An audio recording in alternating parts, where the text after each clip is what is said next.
اب تو ویسے ڈسکو نعتیں چل رہی ہیں. ایک بچہ جمورہ ساتھ میں ہوتا ہے, اس کو اشارہ ہوتا ہے ہاں بھائی چلو اللہ کے نام کو ڈھولکی کی طرح استعمال کرو, اور وہ اور ہم کہتے ہیں اب مزہ آیا, واہ بھائی واہ واہ واہ, بڑا جھومتے ہیں, محفل میں جان پڑ جاتی. اس سے پہلے مزہ نہیں آ رہا تھا, معاذ اللہ معاذ اللہ, میں نے یہاں تک جملہ سنا ہے, پہلے مزہ نہیں آ رہا, اب آیا مزہ.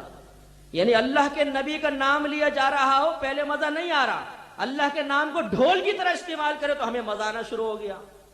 لا حول ولا قوت. ڈوب مرنے کا مقام ہے کہ ہم نے نعت کو بزنس بنا کر پیسے کمانے کے لیے اللہ کے نام کو ڈھولکی بنا لیا.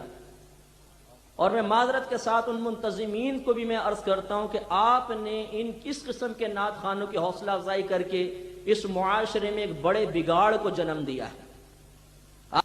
آج کل المیہ یہ ہے کہ ایک تو علم دین سے دور, علماء کی تعظیم کم, اور اب ہمارے بعض بیچارے نادان نعت خواں علماء کے خلاف زہر اگلتے ہیں عوام کے اندر بیٹھ کر.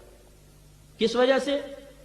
علماء نے منع کیا کہ اللہ کے نام کو ڈھولکی کی طرح استعمال مت کرو, یہ بے ادبی ہے. انانیت نے زور پکڑا. ہونا تو یہ چاہیے تھا کہ کہتے کہ ٹھیک ہے جی آپ حکم دیتے ہیں, آمنا صدقنا, ہم تو ثواب کے لیے کر رہے تھے, آپ منع کرتے چھوڑ دیتے ہیں. نہیں, آدھا آدھا گھنٹہ پونا پونا گھنٹہ نعتیہ محفل میں عوام کو علماء کے خلاف بھڑکایا جا رہا ہے. یہ علماء کیا جانے جی, ایسی فتوے دیتے رہتے ہیں, ہمارے پاس بھی تو فتویٰ ہے. اگر آپ کے پاس جواز کا فتویٰ آ بھی گیا کہیں سے بالفرض, تو اب شرعی اصول یہ ہوتا ہے کہ جس طرف علماء کی زیادہ تعداد ہوگی فتویٰ وہ چلے گا, دوسرا فتویٰ ریجیکٹ. اب اس مفتی کا فتویٰ نہیں چلے گا. تو زیادہ تر علماء اس وقت جتنے بھی بڑے بڑے علماء سب منع کر رہے ہیں کہ یہ طریقہ مناسب نہیں ہے. اب دیکھیے لوگ قرآن سے دور, حدیث سے دور, علماء سے آپ دور کر رہے ہیں, قوم کہاں جائے گی؟ اس کا مطلب ہے کہ آپ یہ چاہتے ہیں کہ علماء سارے مر جائیں, دفن ہو جائیں, اور قوم اپنے آخرت کا مستقبل نعت خوانوں کے حوالے کر دے. جو نعت خواں غیر عالم ہے اسے خود تمیز نہیں ہے کہ کس طریقے سے مجھے بیان کرنا چاہیے. حدیثوں کی غلط شرح, غلط مفہوم, جھوٹی وضع کردہ حدیثیں سنا سنا کے عوام کے اندر جوش پیدا کرنا, سب غلط. اس وقت بڑے بڑے جید علماء اس پر متفق ہیں کہ یہ اس قسم کی نعتیں نہیں ہونی چاہیے, یہ ذکر کا غلط انداز ہے. میں ایک بڑے پیمانے پہ کام کر رہا ہوں, یقین کیجئے کہ پڑھی لکھی فیملیز کے فون آتے ہیں کہ مفتی صاحب کل تو آپ ہمیں میوزک کو منع کرتے تھے, آج آپ لوگوں کے نعت خوانیوں کو میوزک بنا لیا, اب بتائیے ہم کیا جواب دیں, کس طرح مطمئن کریں؟ یہ قوم ہماری بات ماننے کے لیے تیار نہیں. اب ہم کہتے ہیں کہ ہم نے سمجھایا, بولتے ہیں آپ نے کیسا سمجھایا, آپ کی بات کیوں نہیں مانتے یہ لوگ, کیا جواب دیں بتائیے؟ لوگ بدزن ہو رہے ہیں. یاد رکھیے اس قسم کے ذکر کی جو نعتیں ہیں نا, یہ نچلی سطح کی عوام پسند کرتی ہے, پڑھا لکھا طبقہ بالکل پسند نہیں کرتا. کبھی ہمارے کراچی میں آئیے, کوئی پڑھی لکھی فیملی آپ کو کیسٹ لگاتی ہو نظر نہیں آئے گی, چل بھی رہا ہوگا کہیں گے بند کر دو اس کو, یہ کیا ہے؟ نبی کی نعت کا تقدس ہی ختم ہو گیا.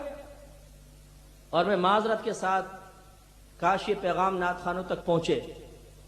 میں آپ سے دیانتداری کے ساتھ سوال کرتا ہوں, اگر ایک کوئی بڑی محترم شخصیت, بڑے عالم دین, کوئی بڑے پیر صاحب مشیخ تشریف فرما ہوں اور آپ کو نعت پڑھنے کا موقع ملے, تو کیا ان کے سامنے بھی ذکر کریں گے؟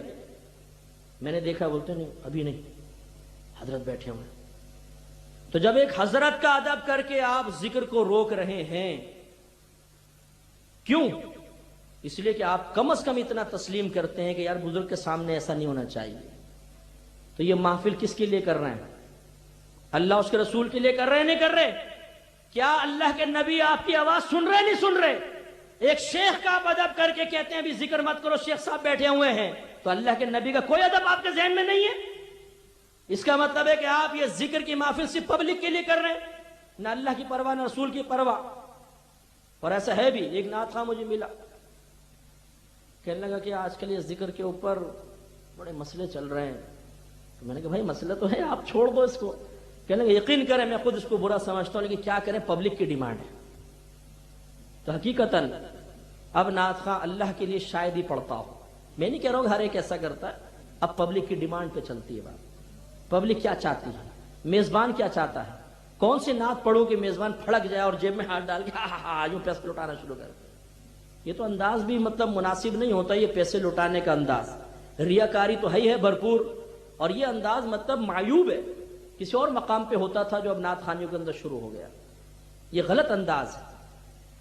اگر آپ کو کسی کی خدمت کرنی ہے ایک لفافے میں ڈالیے, جب نعت خواں جا رہا ہو اس کے ہاتھ میں جیب میں پکڑا دیں تاکہ بیچارے کی عزت بھی رہے اور اس کے دل میں لالچ بھی پیدا نہ ہو. ورنہ جہاں آپ نے پھینکا, یہ قائد اعظم صاحب یوں آئے اور نعت خواں کہتا ہے یار اس شعر کو 3 دفعہ پڑھو 100 کا نوٹ آیا ہے, وہ بیچارہ اس کو پڑھتا جائے گا پڑھتا جائے گا پڑھتا جائے گا, او ادھر سے نوٹ ادھر سے نوٹ, واہ کافی ٹیڑھی آنکھ سے دیکھے گا, ہاں کافی ہوگا ٹھیک ہے. اس شعر کو بار بار, تو آپ نے اس کو ریاکاری میں مبتلا کیا.